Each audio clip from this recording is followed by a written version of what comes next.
Okay, everybody please make your way in if you're lingering out there with cake and coffee. And if we could bring the volume down a little bit, that would be fantastic. Yeah, you can hear my teacher voice. If you can have quiet in 3, 2, Brilliant. 1, and silence. Thank you, miss. Very welcome. I always used to count people down to no talking because I think it's respectful. Even if they're 14 and they're little shits, they still might be talking about something really important. And you can't stop them like, stop. So 3, 2, 1, wrap it up, feel respected, and on we go. Wow, what a morning, what an opening. That was fantastic. I really enjoyed that in conversation, and now I have very much enjoyed my lunch. Hope everyone is feeling good and everyone knows where everything is. And I'm looking forward to the afternoon. So without much further ado, I'm going to introduce you to and hand over to the amazing John Brown, who, when I asked him what he was going to talk about, said, just tell him I'm going to go on a fucking rant. So Yeah. I can't wait to listen to your epic Thank you. rant. John Brown, in the Cheers. house. Thank you. Thank you very much. Wow. Look at us all back here again for Good Vest. What a wonderful thing. I'm leaning massively into the whole start with Mark as well. Where is he? Is he not even? Mark. Honestly, mate, I loved it. My fucking bow and arrow. It was beautiful. Absolutely loved it. So, no, I thoroughly enjoyed that. It was much better than... did anyone go to the Be for Good Leaders conference here? Right, you know, when they all stood up on stage and held hands and sang Imagine, I wanted to crawl into my own arsehole, and it was one of the most appalling things that I've ever experienced. I thought, should I just shit my pants and then I can excuse myself? Like, is that a way that I can get out of here? So, look, it's wonderful to be back. This is like hot off the press research that I've done. I know, I'm smart like that. You thought I was just going to fucking bang on. I've got stats and data and graphs and all sorts of things to go through with you. Tomorrow, where's Rob? Where's Rob? There he is. Tomorrow, there is a workshop on non-violent communication, right?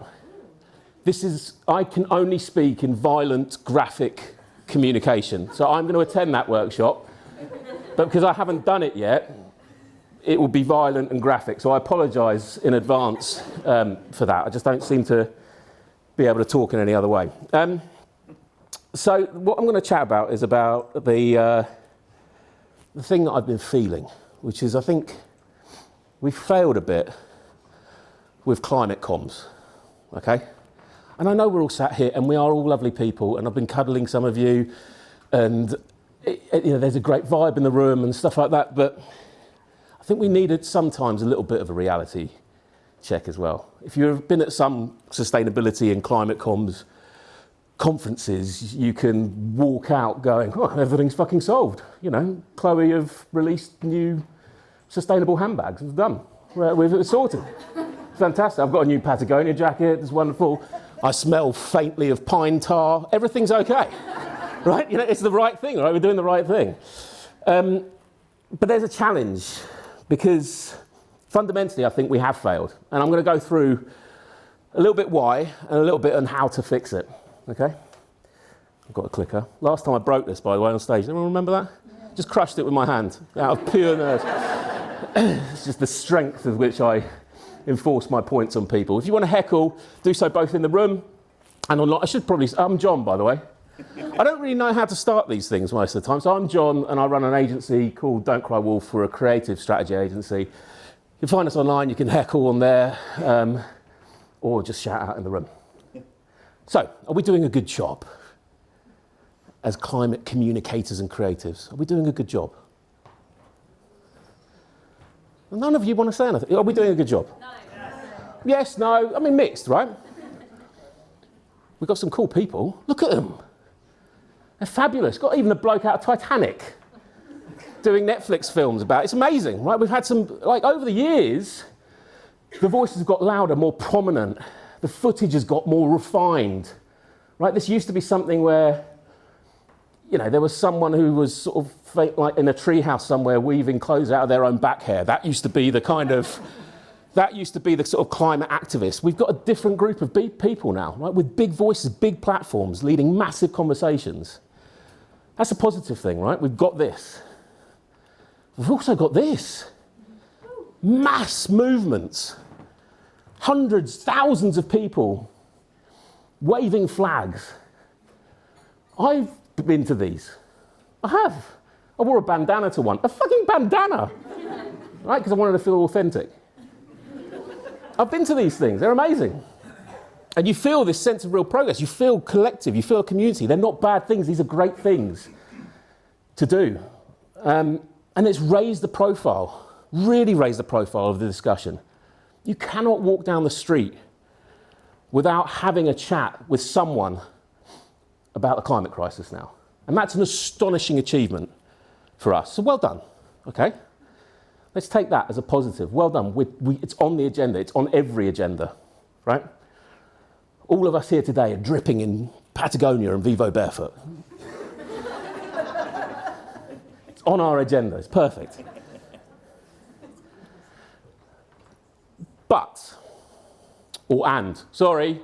And the challenge in this is that empirically, we're not doing a great job. And I think we've sometimes got to come down to a bit of reality here. We're not doing a fabulous job because of this. Right? This is just global emissions. Everyone's seen this chart in this room, right? Obviously, that is COVID, or as I like to call it, the moment in time where people living in Surrey would go, I've just seen a fox outside of Co-op. Isn't it amazing how nature rewilds? And then an hour later, they're like, where are my fucking Turkish figs from Amazon on their phone, you know? We're going to rewild Oxford Street. But first, I'm going to go and spend loads of money with H&M. You know, there's just the sort of, there was that moment in time when everyone was wandering around going, oh, I can breathe the air. And so it didn't last long, did it? We went back to our norms, right? We're kind of forced inside for a bit. That was the blip, and then we went back to our norms. So really, you know, if we're looking at it from an empirical perspective, it's not going too great.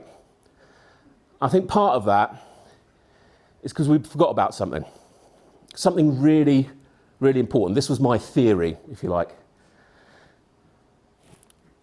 We forgot about the fact that most people live in this. My fundamental thought is the biggest mistake we have made as comms and creatives talking about the climate crisis is that we forgot to include the working class into this. We forgot to include the majority of the population in the world. We look around us. There was a wonderful protest action with Business Declares. It was phenomenal. It was simple, elegant, effective. But we look around each other and we're seeing the same faces each time. Where are the scaffolders? Where are the bus drivers, the tube drivers? Where are these people? This is what we've forgotten. And that has been at the detriment to the empirical data, to the progress that we need to see. This is where our challenge lies. Because I tell you something, there are other people filling the comms gap, and they are a nasty bunch of fuckers. And this is the problem that we have got to address. So I thought, well, that's a nice theory, John, but is it actually true? It sounds good for Goodfest, and Matt always wants me to talk about provocative things. Thanks for not being on Netflix this time, by the way, like you were in my last talk. But it's actually true. So I went and asked some people. So we asked 2,000 people. We did a study of 2,000 people in a nationally representative study. You guys know what that means? So like the demographics and the age and the socio-economic status is all populated based on the kind of the rough demographic of the UK. I want to ask them, do you think we've forgotten the working class? No. Does climate comms ignore the working class? Do you agree with this statement? Yes or no? Yes. Yes. Right. So what does the data say?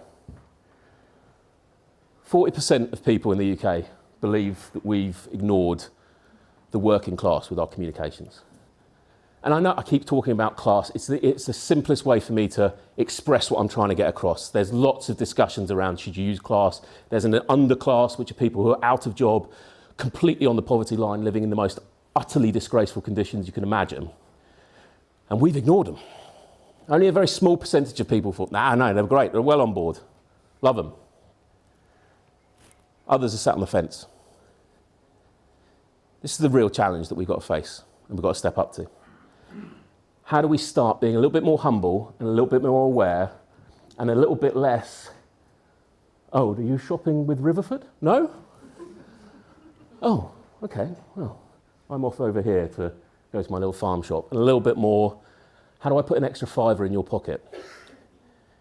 Through communicating a future that will be regenerative, that will raise the baseline, and that will bring equity, kindness, wealth, that will be distributive, not linear.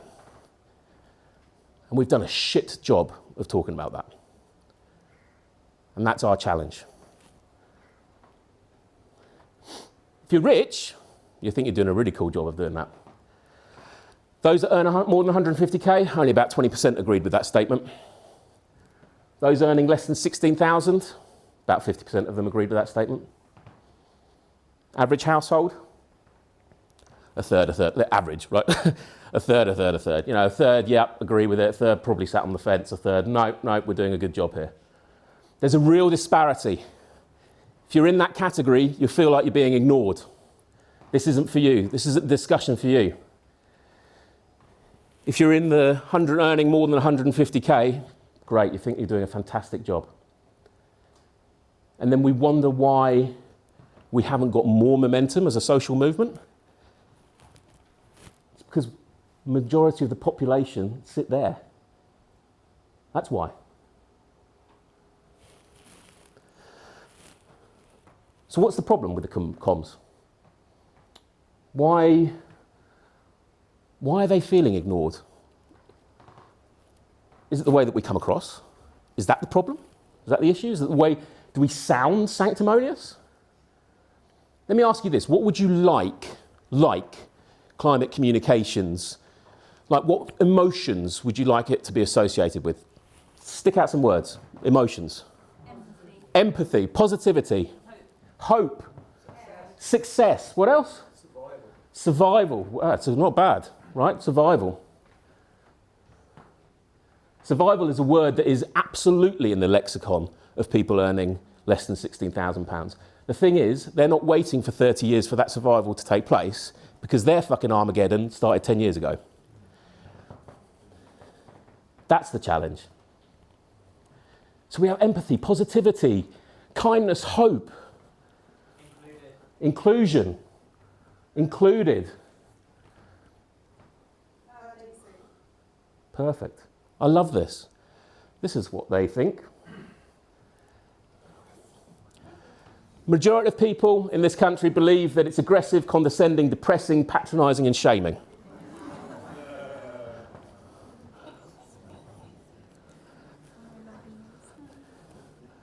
It's a bit of a problem. Not many people think that it's particularly uplifting.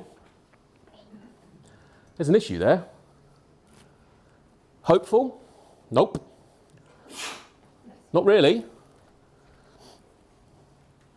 I mean, it's a bit informative, I suppose. We're doing all right there. Maybe. But then at the same breath, it's also a little bit confused. This is why we need to change the way we're talking. This is why we need to change our language. The way that we fight, who we recruit, who we bring into our world. We're not going to do it if people think that this is the way that we talk, if this is the way that we communicate.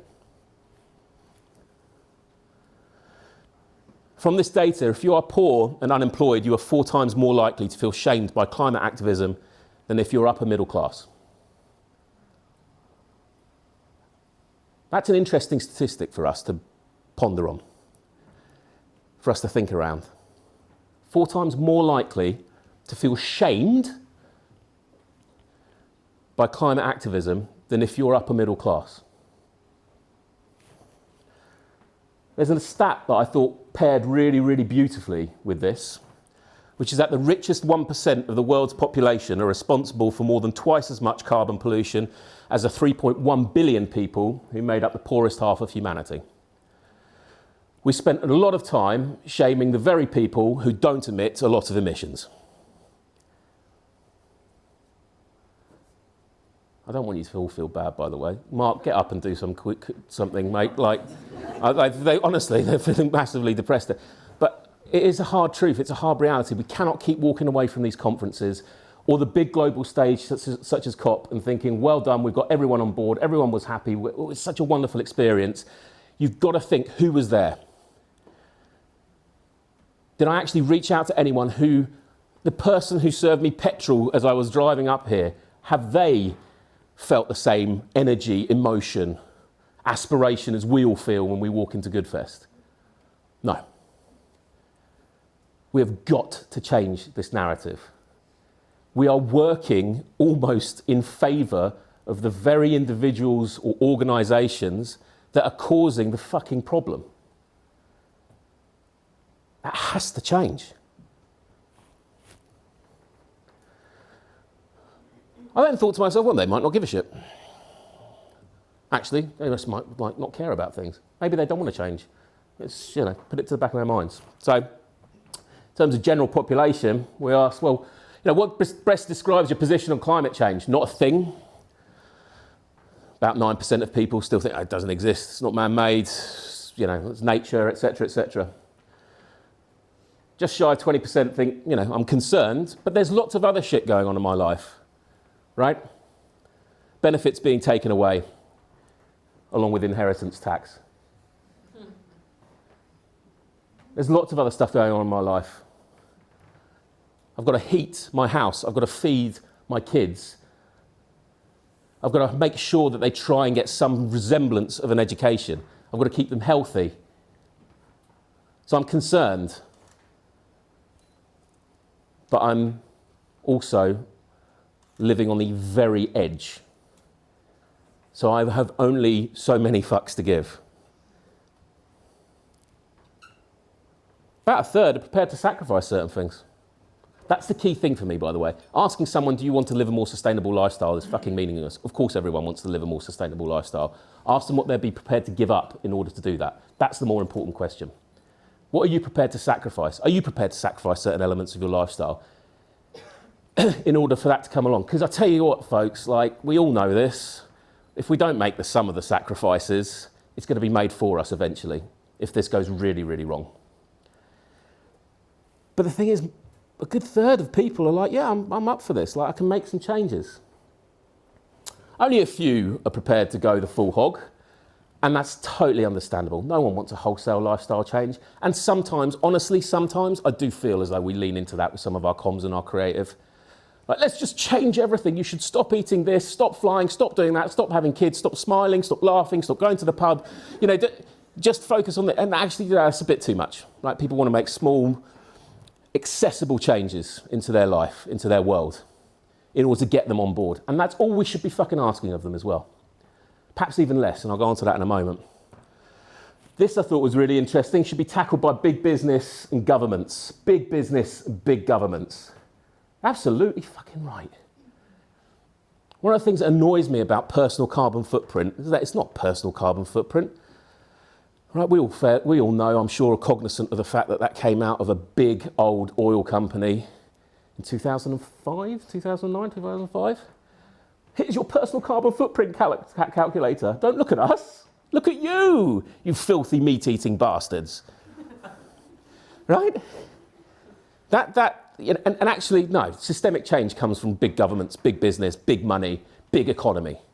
That's where systemic change has to take place. The reason why the Industrial Revolution was so successful is that it gave people a cheaper alternative because it was a systemic change into a different world. So it took the working class along with it and propped it up on their shoulders as well. What if you're poor? What do you think? Your propensity to bury your head in the sand goes up. There's no two ways about it. It does go up. It's not happening. But focus on this, guys. Right, they're concerned. They know shit's going, but they've got other stuff on their plate. 20% are prepared to sacrifice certain things, even if they're poor. The desire to actually have wholesale change increases. so does the fact that they think, hang on, surely this is the people in charge. Surely it's the biggest emitters. This is where our fight exists, right? And actually, there's some correlation with the richest. I love this, by the way. This whole sort of don't have a fucking clue, mate. I don't really know. This is the lowest demographic that was like, I don't know my position. They were like, I absolutely know my position, and it's not my fucking fault. That's the message that you got from these stats. Oh, sorry, I thought it was Mark again. I was just about to bow, and I was going to get my arrows out, and you know, I love you, man. So look, you know, if you're the richest in society as well, you know, I don't think 17%, again, higher than the average individual. You know, 17% believe it's not a thing. You know, some are concerned, but they've got other shit going on. There's, you know, yachts and little things like that they've got to focus on. You know, they've got to, like, I don't know, bottle the tears of orphans. Then they're prepared to sacrifice certain things. Yeah, good chunk of them. This is where we can play, folks, because this is where both align. Focus on those big governments, focus on those big businesses. It's good that we're doing that. But then the ask for this crowd has to be so much bigger than the ask for the poorest in society. That's the important thing. We can align our attention and our focus on the ones that are going to bring about the most systemic change. That's a good thing. And we're doing that to a certain extent, tick. But then what we're doing is we're being ubiquitous in our comms to place the blame equally on everyone. That's what's coming across. We might not feel like it, but that's what's coming across. And that's where that change has to exist. So what should we do? We should fight for them. One of the most... Who here was stood next to a trade union? Who's been on a protest, actually? With XR or with any of a climate protest? Okay, good bunch of you. Keep your hands up, please. Not for any reason, I just really like this sort of level of power and control. I'm fucking getting off on this now. Okay, so keep your hand up if you were stood next to a trade union rep. Not so many of you. Keep your hands up if you saw or felt like this was a equal protest amongst the working class, amongst the global South voice. We've all been on these things. This is the thing. This is what I'm trying to highlight. The homogenous mass of us turning up to the same things, meeting the same people, saying the same things to one another. That's the challenge that we're facing. Look how many hands went down when we saw that there was, you know, I've never stood next to a trade union rep. I've never seen a Unite flag necessarily being waved at some of these protests. We have been marching for the climate crisis and to raise awareness for the climate crisis. We should have been marching at the same time for rises in wages, for better working conditions. And we've not been associated with that. So now what's happening with government communications? They're filling the gap. These eco-activists, these climate activists, they want to take your money. They want to stop you eating meat. And what was it, driving around in your car on your own or something like that? You know, they're filling the gap. They're winning that battle now. The sentiment is going up for the party around that. It is their greatest hope of trying to stem what might be still an inevitability at the next election, but it is our biggest failure and problem. They have filled that gap. And we have got to fight back. And we've got to fight with them. And highlight the fact that this isn't a movement to necessarily just to reduce an emission, but it's a movement to make sure that you've got energy security. It's a movement to make sure that you've got an extra tenner in your pocket at the end of each week. It's a movement to make sure that the wealthiest people in society distribute that wealth to you as well. And we're not getting through. We all know it, but it's not getting through. Talk more about the opportunity. Talk more about what the future could look like. Why this is such a socio-economic movement more than anything else. We're looking for a change in the economy, not necessarily a change in the environment. This is important. Ask for their vote, not for their pound. I made this point last time. I'm going to make it again till I'm blue in the face. I'm already sweating profusely. Ask for their vote, not for their pound. People always talk about, vote with your pound. If you don't have that pound, that's not very fucking helpful to hear that. But if you're over the age of 18, you have a vote. And that's free in a democracy. Yeah. You also have a voice. You also have a voice. Absolutely. University, like societies, school societies that are pushing for this as well. Like children that want their voices to be heard. Teenagers that want their voices to be heard are trying to push their parents into pushing money and votes into this as well. So it's about supporting them and making sure their voices are heard too. Absolutely. Absolutely. Because that's free. You're not having to take pennies out of them. And I think a lot of the time they're saying, oh yeah, but I can't make a sustainable choice because the sustainable choice is too fucking expensive for me to make. And actually, do you know what? The person who goes on holiday once every 5 years to Tenerife for an all-inclusive is not the fucking problem here. And yet we spend a lot of our time saying, oh, why are you flying Ryanair? That's disgusting. I do it, right? I'm like, if you can afford train travel, travel by train. Okay, but most of these people are spending their entire lives building up for one holiday, and then they feel shamed by it. What we should be looking for is to say to them, use your vote, use your voice, to say, why isn't rail cheaper? Why isn't the infrastructure better? Why are you asking me to get an electric car when I could just jump on a really cheap, really effective mode of public transport that gets me to where I want reliably and consistently? That's the sort of stuff that we've got to be telling them about. And the final thing is, if you're creators, makers and manufacturers in here, if you're building a product, do the hard work and find the cheap alternative. I work with brands. I work with one of the brands that some of you got on your feet. I'm not wearing it, actually. They're going to absolutely shit on their pants when they see this. But I work with some of these brands, and I keep telling them they are inaccessible. People can't spend 220 quid on some sustainable footwear. Right, come on, please. And I know the argument is, yeah, but doing it sustainably is harder, it's more expensive, etc. It doesn't wash anymore, folks. We're smart people. Get together, get in the room, work out what the cheap alternative looks like. Rental might be a better option. Sharing economy might be a better option. Work out what the cheap alternative looks like and go for that instead, because that's what's going to get people to flip, not another Patagonia jacket, right? Now, we have done some good stuff. It's become ubiquitous. It's become out there. We're talking about it.